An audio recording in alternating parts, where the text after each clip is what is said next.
বছরের শেষে ঝরা পাতা বললে উড়ে এসে একটা বছর পেরিয়ে গেল হাওয়ার সাথে মিশে। নতুন বছর আসলো, তাকে যত্ন করে রেখো, স্বপ্নগুলো সফল করো, ভীষণ ভালো থেকো। হরে কৃষ্ণ। শুভ নববর্ষের প্রীতি ও শুভেচ্ছা সকল ভক্তবৃন্দকে জানাই। বিগত বছরে জীবনে অনেক কিছু অপরাধ করেছি, অনেক ভুল ত্রুটি করেছি। সেই সমস্ত অপরাধ ভুল ত্রুটি ক্ষমা মার্জনা করে সমস্ত বৈষ্ণববৃন্দের চরণে ক্ষমা প্রার্থী হয়ে বৈষ্ণব প্রণাম। বাঞ্ছা কল্পতরুভ্যশ্চ কৃপা সিন্ধু এব চ পতিতানাং পাবনেভ্যো বৈষ্ণবেভ্যো নমঃ। অনন্ত কোটি বৈষ্ণববৃন্দ কি গায়। শুভ নববর্ষ মানে বাঙালিদের জন্য এক মহৎ দিন, অতি পবিত্র দিন, অতি পবিত্র তিথি।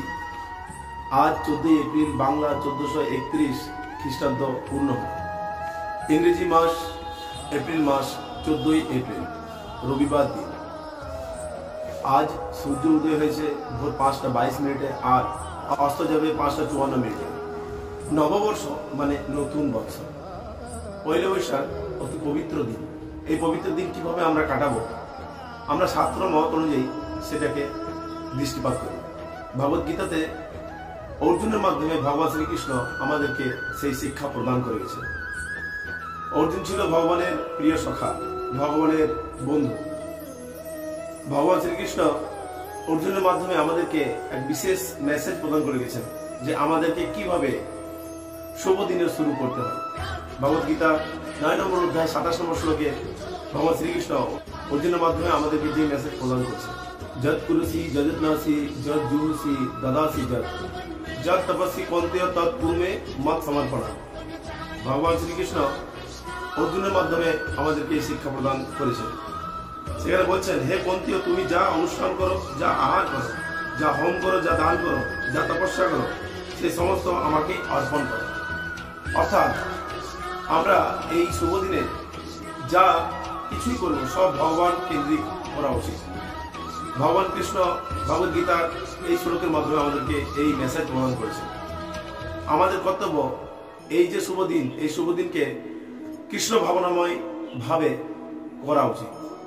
এই পয়লা বৈশাখে আমরা যা কিছু করব, দান করি, ধ্যান করি, সবকিছু যদি আমরা কৃষ্ণের সন্তুষ্টি বিধানের জন্য যদি অর্পণ করি, কৃষ্ণ সন্তুষ্টি হবেন এবং আমাদের মঙ্গল হবে। তাই আমাদের কর্তব্য কৃষ্ণ ভাবনাময় হয়ে আজকের এই দিনটাকে পালন করা। বৈশাখ মাসের এই প্রথম দিনটাকে কৃষ্ণ ভাবনাময় ভেবে গড়ে তুলুন।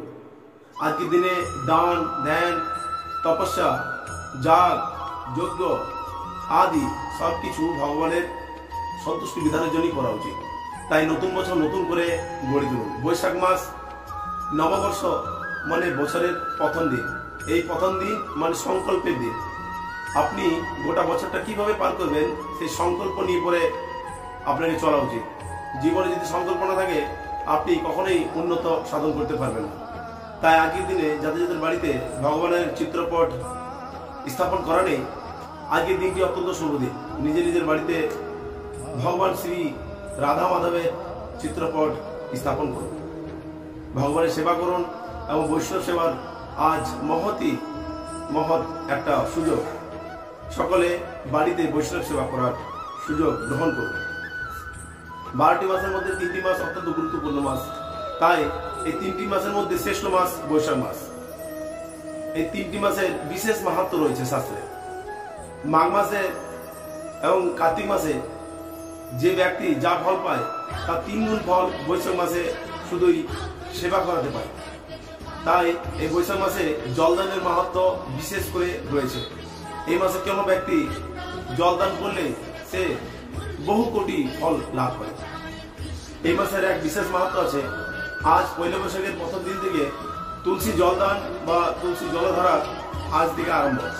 অতএব প্রত্যেকটা বাড়িতে তুলসী দেবীর ওপরে একটা ঘট স্থাপন করে সেটাতে একটা ছিদ্র করে সলতে দিয়ে ফোটা ফোটা জল যেন তুলসী গায়ের উপরে পড়তে থাকে। এই মাহাত্ম্য বিশেষ মাহাত্ম্য। কোনো ব্যক্তি এই বৈশাখ মাসে যে তুলসী দেবীর উপরে জলধারা প্রদান করে তিনি আর কোনোদিন জন দুয়ারের দর্শন করবে না, শাস্ত্রে উল্লেখ। এই বৈশাখ মাসের বিশেষ মাহাত্ম্য রয়েছে। কোনো ব্যক্তি ভোরবেলায় নিদ্রা ত্যাগ করে প্রাতঃকালে স্নান আদি সেরে ভগবানের সেবা, ভগবানের মঙ্গল আরতি করলে তিনি বহু কোটি ফল লাভ প্রাপ্ত করতে পারবেন। এই মাসে তীর্থ স্নান, গঙ্গা স্নান, ধামবাস, ভগবানের সেবা, বৈষ্ণব সেবা, ব্রাহ্মণ সেবা অত্যন্ত গুরুত্বপূর্ণ। যে ব্যক্তি এই মাসে এই সেবাগুলো করে থাকে তিনি অবশেষে বৈকুণ্ঠ ধাম প্রাপ্ত হয়। যে ব্যক্তি এই মাসে তুলসী জলদান করে, তুলসী পরিক্রমা করে, তাকে আর জমদুয়ারের রাস্তা কোনো দর্শন করতে হয় না। তাহলে এই পয়লা বৈশাখ মানে আজ থেকে এই এক মাস যাবৎ কি কি করা উচিত নয়, শাস্ত্রে কিছু উল্লেখ রয়েছে, সেগুলো আমি এখন আপনাদের কাছে পাঠ করে শ্রবণ করাচ্ছি। আপনারা শ্রবণ করে সেটাকে নিজের জীবনে পালন করার চেষ্টা করুন, তাহলে আপনার জীবন সুখময় হবে। হরে কৃষ্ণ। শ্রবণ করুন। যেহেতু এই মাসটি হলো সংকল্পের মাস, তাহলে কি কি করা উচিত নয়? এক, আমিষ আহার গ্রহণ করা উচিত নয়। যে ব্যক্তিরা মাছ, মাংস, রসুন, পেঁয়াজ আদি অমেদ্য খাদ্য গ্রহণ করে এই মাসে সংকল্প করা উচিত এই এক মাস যাবৎ সেগুলো গ্রহণ করা নিষেধ। দ্বিতীয় হলো নেশা। যারা বিভিন্ন রকমের নেশা করে, যেমন খৈনি, বিড়ি, সিগারেট, মদ, গাঁজা, এমনকি চা, কফি এই মাসে গ্রহণ করা উচিত নয়। 3 নম্বর, এই মাসে কোন রকম জুয়া, তাস, লটারি এগুলো খেলা উচিত নয়। যে ব্যক্তি বৈশাখ মাসের এই পবিত্র তিথিতে এই কার্যকলাপগুলি করে তাকে বহুদিন যাবৎ নরকামী হতে হয়, নরকে যাতনা ভোগ করতে হয়। অতএব আপনাদেরকে সচেতন করার জন্য এই ভিডিও, বিশেষ করে বৈশাখ মাসে এই কাজগুলো করবেন না, কারণ এই মাসটি ব্রত মাস।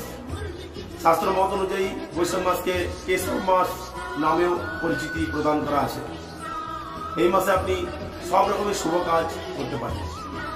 অন্নপ্রাশন, গৃহপ্রবেশ, বাড়ি নতুন তৈরি করা, প্রত্যেকটি শুভ কাজ আপনি এই মাসে করতে পারেন। তাই প্রত্যেকের বাড়িতে বা দোকানে গণেশ, লক্ষ্মী দেবী সহ নারায়ণের পূজা করার বিধি প্রদান করা আছে। যারা আজকের এই শুভ তিথিতে, শুভ দিনে ভগবান নারায়ণ, লক্ষ্মী দেবী সহ গণেশের পূজা বিধি সমর্পণ করে থাকে, তাদের ধন সম্পদের আয় বৃদ্ধি হয়। তাই সকলের কাছে একান্ত অনুরোধ, আপনারা এই বৈশাখ মাসের এই শুভ তিথি পয়লা বৈশাখ নববর্ষ অত্যন্ত শুভময় করে তুলুন, কৃষ্ণ ভাবনাময় জীবনযাপন করার চেষ্টা করুন। তাই সকালের দিনটা ভালো হোক। সবাইকে শুভ নববর্ষ তিথির শুভকামনা জানাচ্ছি। হরে কৃষ্ণ। আমাদের এই চ্যানেলটি যদি প্রথমবার ভিজিট করছেন, অবশ্যই নিচে থাকা সাবস্ক্রাইব বাটনটা প্রেস করে দিন, পাশে থাকা বেল আইকনটি অবশ্যই প্রেস করবেন। আমাদের এই চ্যানেলে সুন্দর সুন্দর পৌরাণিক কাহিনী পরিবেশিত করা হয়, তাই সেই কাহিনী শ্রবণ করার জন্য অবশ্যই একটা লাইক এবং শেয়ার করে দেবেন।